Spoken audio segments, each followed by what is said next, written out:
일본 간 청년들 한국으로 돌아와라. 한국은 세계에서 가장 흥미로운 나라가 될 것이다. 남북 경제가 통합되면 한국은 세계 2위 경제 대국이 될 것이다. 세계 3대 투자자 짐 로저스의 발언이 현실이 되려 하고 있습니다.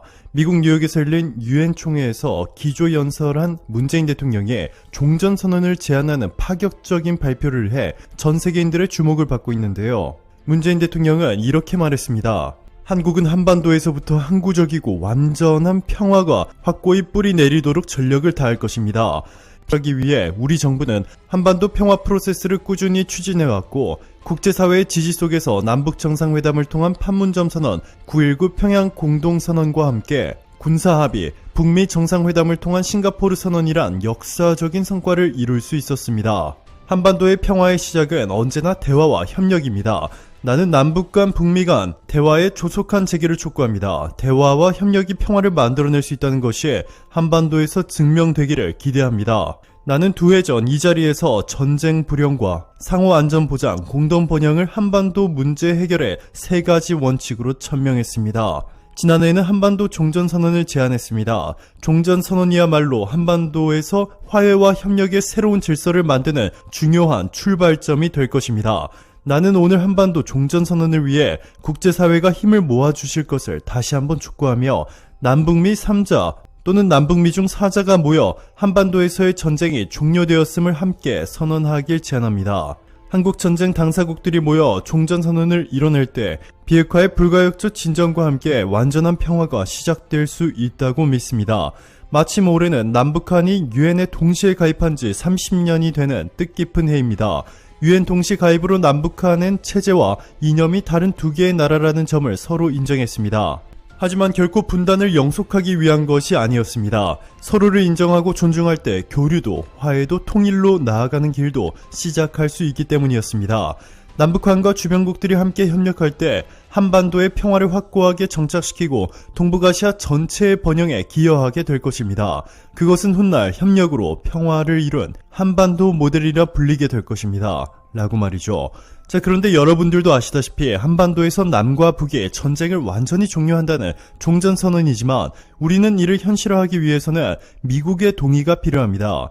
남한과 북한이 평화협정을 체결할 경우 국회의 동의만 있으면 되지만 종전협정을 할 경우에는 국회의 동의에 앞서 북한과 유엔 혹은 미국 그리고 중국이 모두 동의해야만 가능합니다. 2007년 10월 4일 남북 공동선언에도 3자 내지 4자가 참여하는 한반도 종전선언 조항이 포함되어 있습니다. 자, 그런데 놀라운 일이 벌어졌습니다. 트럼프와는 달리 바이든 미국 대통령은 오바마 전 대통령의 전략을 이어받아 북한에 대해 전략적 인해 방법으로 북한이 스스로 항복을 외칠 때까지 무기한 기다리겠다는 소극적인 전략을 펼칠 것이라 예상됐지만 미국 뉴욕에서 열린 유엔 총회에서 문재인 대통령의 종전선언 발표 직후 바이든 미국 대통령도 파격적인 발표를 했습니다. 바이든이 미국 대통령으로 취임 후 최초로 우리는 북한과 구체적인 진전을 추구한다 라며 매우 적극적인 대응을 예고했습니다. 문재인 대통령의 발표 직후 나온 발언이었기 때문에 더욱 의미가 큰데요.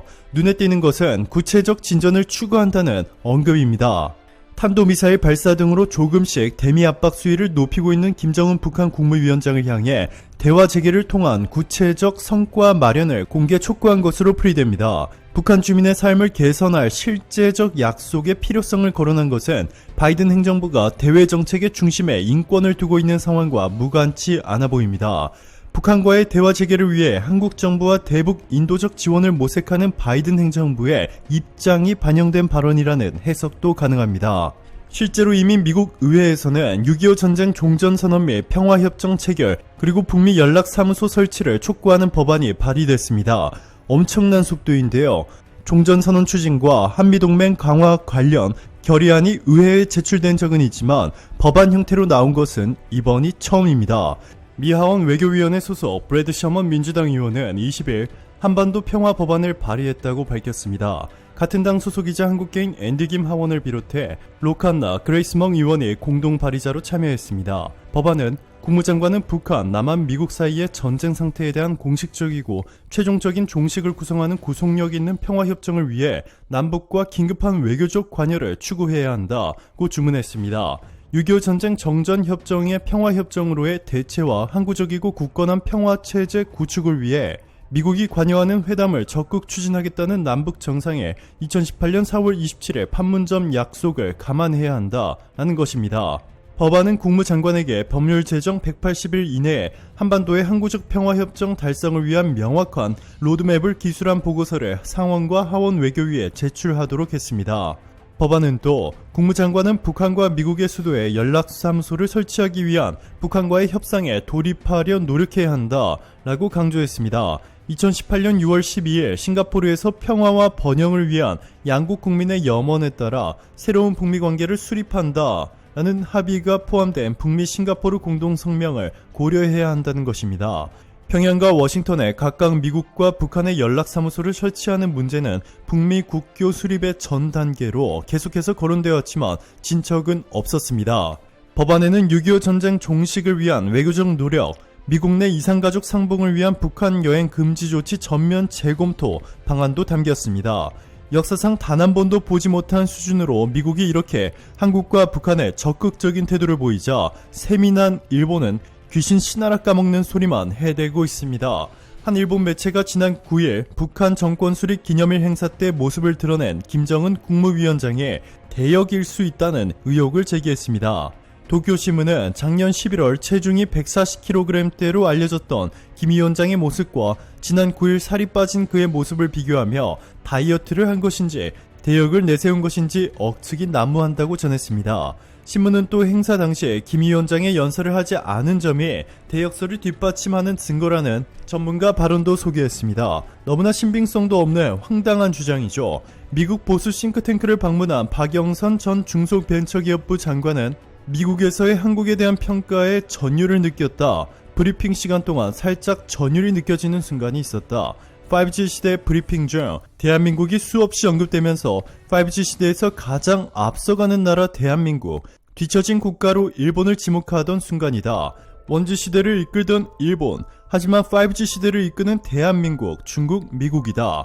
세계에서 가장 먼저 5G를 2019년 사용한 한국의 통신 네트워크 브랜드는 지금 미중 갈등 속 반도체와 함께 매우 주목받고 있다. 한국에 대한 평가는 정말로 한국을 떠나 바깥에서 보면 한국 속 생각들과는 엄청 다르게 그 가치를 인정받고 있다. 미국의 보수적인 싱크탱크가 한국을 주목하고 있다는 사실로도 우리는 지금부터 너무나 할 일이 많은 역동창 국가인 것이라고 전했고, 미국 국방부는 한국에 대해 이렇게 묘사했습니다. 미국이 한국보다 더 강력한 동맹은 없다. 한국과의 동맹 자체가 엄청난 파워다 라며 더 이상 아시아에서 가장 중요한 미국의 파트너는 일본이 아닌 한국임을 명확히 했습니다. 오늘도 감사합니다. 최고로 멋진 하루 보내시길 바랄게요.